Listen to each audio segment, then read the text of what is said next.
Hello everyone, welcome back. मैं हूं Saima and you are watching science tutorial की pure study to next level. जैसा कि स्टूडेंट्स आप जानते हैं कि हम अपने लास्ट फ्यू लेक्चर से नोमेनक्लेचर के बारे में पढ़ रहे हैं। हमने डिफरेंट रूल्स और रेगुलेशन पढ़े नोमेनक्लेचर के, उसके बाद हमने एक दो प्रैक्टिस सेट किए। तो आज हम करने जा रहे हैं different illustration. Know with the help of illustration हम समझेंगे, हम ये जानेंगे कि जो डिफरेंट कंपाउंड हैं इनके नेम कैसे रखते हैं। No let us start. अब हम एक एग्जांपल लेते हैं। फर्स्ट एग्जांपल है हमारे पास CH3 CH2 CH2OH। अब देखो इस कार्बन चेन में जो हमारे पास यहाँ पर लगा हुआ है एंड पर, ये कौन सा ग्रुप लगा हुआ है? ये लगा हुआ है अल्कोहल। फंक्शनल ग्रुप हमारे पास कौन सा लगा हुआ है? अल्कोहल। और जो हम अल्कोहल के लिए सेकेंडरी सुफिक्स यूज़ करते हैं वो कौन सा करते हैं? ओल। ठीक है।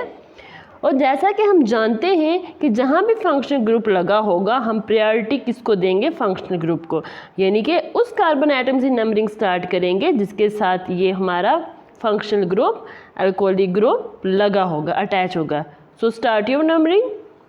यहाँ से हम नंबरिंग करेंगे 1 2 3। अब लिखेंगे कैसे? देखो हमारे पास जो सेकेंडरी सुफिक्स है ये लास्ट पर आता है। हम देखेंगे कितने कार्बन आइटम है हमारे पास? 3।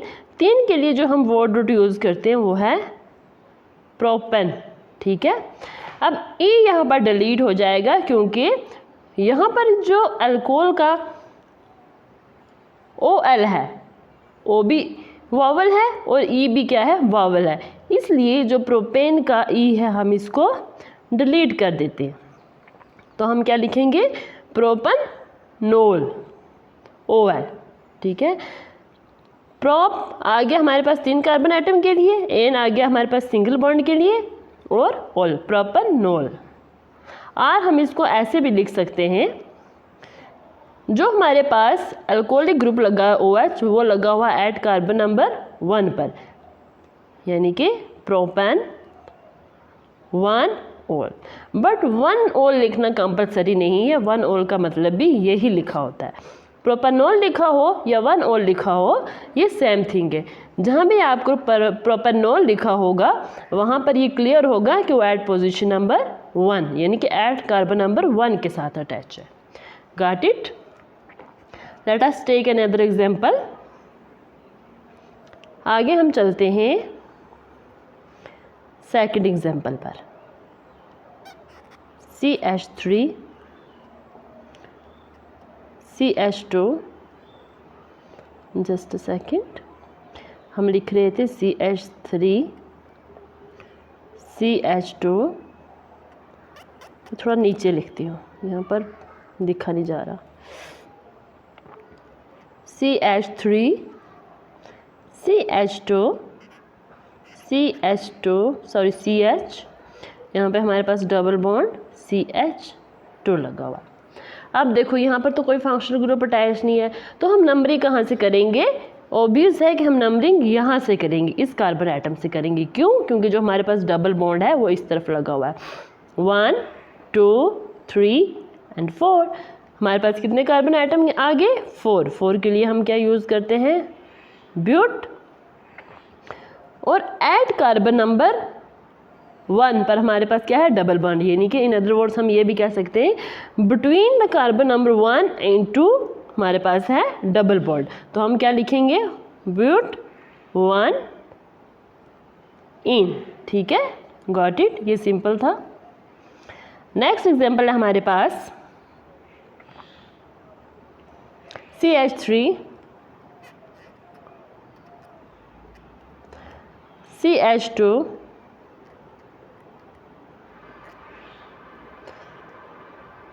COOH।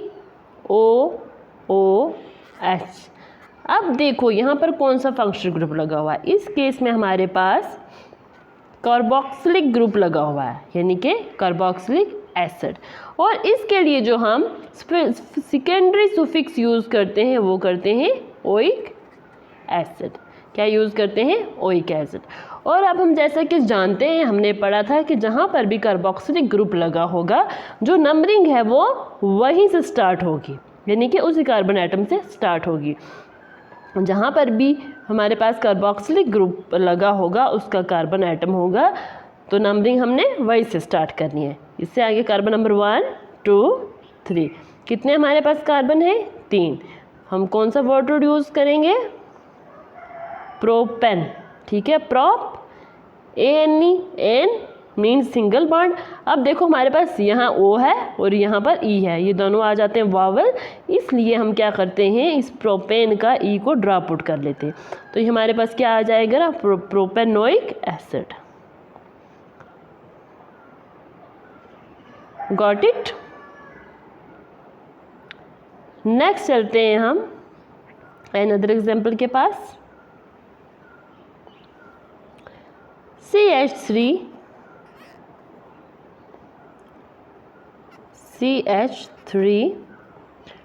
CH2 C double bond O CH3। अब इस केस में देखो हमारे पास कौन सा ग्रुप लगा हुआ है। हमारे पास जो ग्रुप लगा हुआ है वो लगा हुआ है keto group, C double bond O, ketone. और इसके लिए जो हम सेकेंडरी सुफिक्स यूज़ करते हैं वो क्या यूज़ करते हैं? ON, ONE, ON। तो चलो अब हम नंबरिंग किसको देंगे?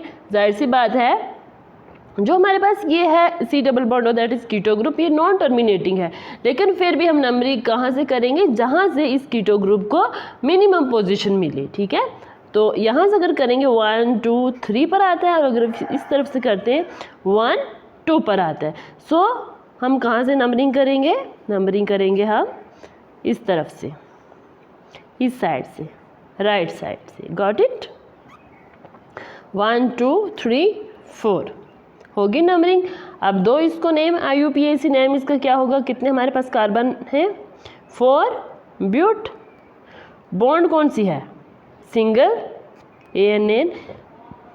ये जो है हमारे पास C डबल बॉन्ड O, इसको ये कभी भी कंसीडर नहीं करना कि ये हमारे पास डबल बॉन्ड है लगी हुई, ये डबल बॉन्ड नहीं है, ये कीटो ग्रुप है, कीटो ग्रुप का बॉन्ड है, ठीक है, C डबल बॉन्ड O। तो हम लिखते हैं बुट N सिंगल बॉन्ड, और आगे हमारे पास क्या है? ON। यहाँ O वावल है और ब्यूटेन के E को इसलिए हम क्या करते हैं? ड्रॉप आउट कर देते हैं।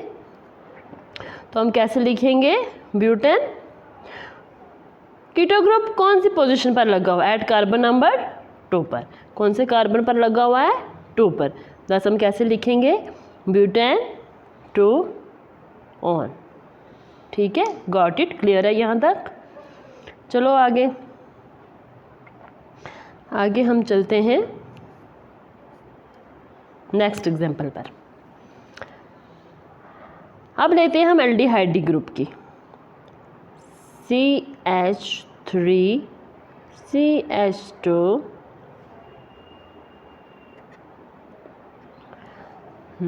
CH2 CHO, ठीक है। ये जो हमारे पास C डबल बॉन्ड OH है, ये क्या है? ये है एल्डिहाइड ग्रुप। कौन सा ग्रुप है? Aldehyde group. और एल्डिहाइड ग्रुप के लिए जो हम सेकेंडरी सफिक्स यूज़ करते हैं वो कौन सा करते हैं? हम यूज़ करते हैं AL, ठीक है। तो यहाँ भी क्या होता है, इस केस में भी क्या होता है, जब हमारे पास एल्डिहाइड ग्रुप लगा होता है तो नंबरिंग हमेशा कहाँ से होगी? जहाँ पर ये एल्डिहाइड ग्रुप लगा होगा। जो एल्डिहाइड ग्रुप होता है वो भी टर्मिनेटिंग ग्रुप होता है। यहीं से हम नंबरिंग करेंगे जहाँ पर जिस पोजीशन पर एल्डिहाइड ग्रुप लगा होगा, यानी कि इसके फर्स्ट कार्बन से 1 2 3 4, ठीक है। तो कितने आगे हमारे पास कार्बन एटम? अब इसको नेम दो IUPAC। 4 के लिए आगे हमारे पास ब्यूट। बॉन्ड क्या है? सभी सिंगल, ब्यूट N। अब जैसे कि ये A भी हमारे पास वावल है और E भी वावल है, इसलिए E हमने ब्यूटेन का ड्रॉप आउट कर लिया, और हम क्या लिखेंगे? ब्यूटेनल। क्या लिखेंगे हम? Butanal, AL। और हम इसको ऐसे भी लिख सकते हैं ब्यूटेन 1L, और ये सेम थिंग है। ब्यूटेनल का भी मतलब होता है कि फर्स्ट पोजीशन पे हमारे पास क्या लगा हुआ है? Aldehyde group. अब नेक्स्ट चलते हैं हम नेक्स्ट है हमारे पास CH3 CH2 CH Cl CH3। अब जैसा कि हम जानते हैं कि कुछ ग्रुप्स को हम एज अ सब्स्टिट्यूएंट कंसिडर करते हैं, ठीक है, उनको फंक्शनल ग्रुप कंसिडर नहीं करते। जैसे कि हमारे पास हो गया हैलोजन फैमिली से क्लोरो ब्रोमो आइडो, क्लोरो ब्रोमो आइडो और इथर्स वगैरह, इनको हम क्या करते हैं एज अ सब्स्टिट्यूएंट कंसिडर करते हैं। क्या करते हैं as a substituent, as a functional group consider नहीं करते।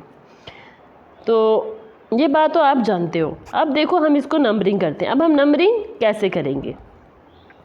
इस केस में हमारे पास फंक्शनल ग्रुप तो कोई नहीं लगा हुआ है ना, और फंक्शनल ग्रुप नहीं लगा हुआ तो हम क्या करेंगे, नंबरिंग उस तरफ से करेंगे जिससे हमारा ये जो सब्स्टिट्यूएंट है इसको मिनिमम पोजीशन मिले। तो वो कहाँ से मिलेगी? इस तरफ से मिलेगी 1 2 3 4। अगर हम इस तरफ से करते हैं 1 2 3, यहाँ से इस क्लोरीन को कौन सी पोजीशन मिल रही है? 3rd। तो हम नंबरिंग कहाँ से करेंगे? नंबरिंग हम करेंगे इस तरफ से जहाँ से इसको मिनिमम पोजीशन मिले।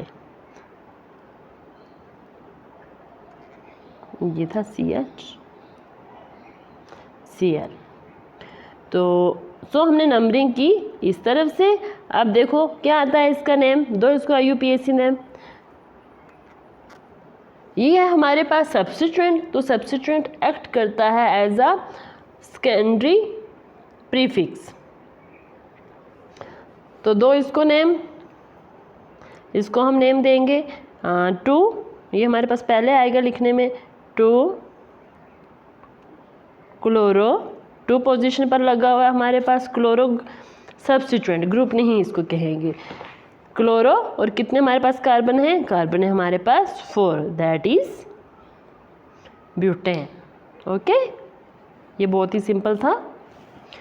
नेक्स्ट एग्जांपल है जो हमारे पास वो है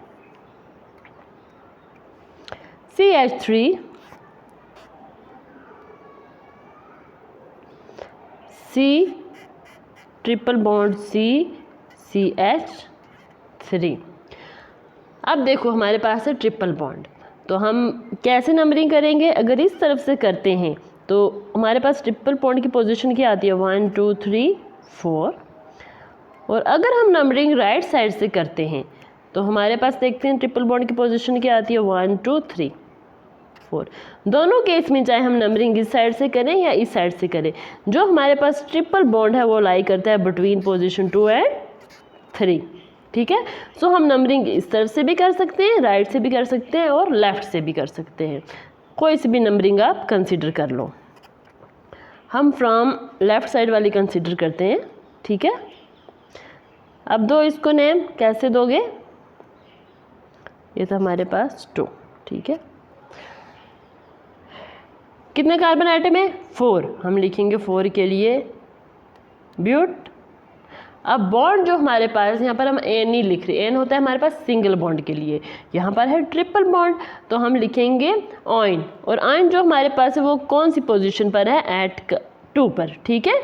जो हमारे पास ट्रिपल बॉन्ड है वो लाई कर रहा है between the carbon atom 2 and 3, between the carbon atom 2 and 3। दस हम लिखेंगे कैसे? But two yne. ये आ गया इसका नेम। चलो आगे बढ़ते हैं। नेक्स्ट है हमारे पास CH3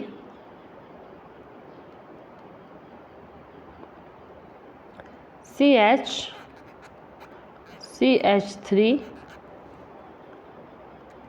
अब यहाँ पर ब्रांच की बात हो रही है इस एग्जाम्पल में। अब देखो यहाँ पर हमारे पास कौन सी ब्रांच लगी हुई है? CH3, that is methyl. अब हम इस केस में नंबरिंग कहाँ से करेंगे? देखो अगर हम नंबरिंग यहाँ से करते हैं, ये आगे हमारे पास स्टेट चेन, ठीक है। इसमें भी हमारे पास कितने कार्बन आइटम है? 1 2 एंड 3। अगर हम नंबरिंग ऐसे करते हैं तो भी हमारे पास कार्बन कितने आते हैं? 3। और अगर हम नंबरिंग इस तरह से करेंगे तो भी हमारे पास कार्बन कितने आ रहे? 3। तीनों ही केसेस में जो हमारे पास कार्बन है वो 3 आ रहे। अब देखो हम नंबरिंग कैसे करेंगे, हम नंबरिंग किसी भी तरह से कर सकते हैं, लेकिन हम ये वाली लेंगे पेरेंट चेन। पॉसिबल जो लेंगे वो हम स्ट्रेट चेन लेंगे, क्योंकि इससे थोड़ा इजी होता है। क्या इजी होता है, जो हमारे पास ग्रुप लगा होता है या ब्रांच लगी होती है वो इजीली मिल जाती है हमें, उसमें ढूंढने में कन्फ्यूजन नहीं होती। ठीक है, तो अब देखो हमारे पास कितने कार्बन हैं। अब हम नंबरिंग चाहे इस तरफ से करें या इस तरफ से करें, जो हमारे पास मिथाइल है यानी कि जो हमारे पास ब्रांच लगी हुई है वो from both side equal position में आ रही है। कौन सी पोजीशन में आएगी, एट पोजीशन नंबर 2 पर। ठीक है, पोजीशन नंबर 2 पे आ रही है। सो हम चाहे यहाँ से नंबरिंग करें या यहाँ से, हम सीधा नंबरिंग करते हैं 1 2 3। हम यहाँ से भी कर सकते हैं 1 2 3, दोनों में देखा जाए तो ये आ रहा है एट पोजीशन नंबर 2 पे। अब चलो इसको नाम दो। कैसे नाम दोगे, हम देखेंगे कि जो हमारे पास ब्रांच लगी हुई है वो कौन सी पोजीशन पर है, पहले उसी को लिखना है because it is secondary prefix. Two position पर हमारे पास क्या लगा हुआ है, मिथाइल, 2 मिथाइल। और कितने कार्बन है हमारे पास, 3 प्रोप, और बॉन्ड कौन सी है, सिंगल, दैट इज एन। क्या बन गया हमारे पास, 2 मिथाइल प्रोपेन। ठीक है, गॉट इट। होप आपको समझ आया होगा। प्लीज़ कमेंट करके मुझे बताएं कि आज का सेशन आपको कैसा लगा। ये नोमेनक्लेचर बिल्कुल ही इजी है, बस थोड़े से इसके रूल्स पढ़ लो और प्रैक्टिस करो। जितना प्रैक्टिस करोगे तो इतना ही आपको बिल्कुल क्लियर होता जाएगा। इसमें घबराने की कोई बात नहीं। मोस्टली बच्चे इसको देख के डर जाते हैं, उन्हें टफ लगता है, बस छोड़ ही देते हैं। इसमें बिल्कुल भी छोड़ना नहीं है, ये बहुत ही इंपॉर्टेंट टॉपिक है। एग्ज़ाम में इसमें श्योर शट 1 और 2 क्वेश्चन आने ही आने। सो इसको थोड़ा सा रूल्स पढ़ो, प्रैक्टिस सेट करो, और ये बिल्कुल ईजी है, ये बिल्कुल आपको आ जाएगा। So thanks for watching me. Next lecture में हम आएंगे नए टॉपिक के साथ। तब तक के लिए टेक केयर, गुड बाय।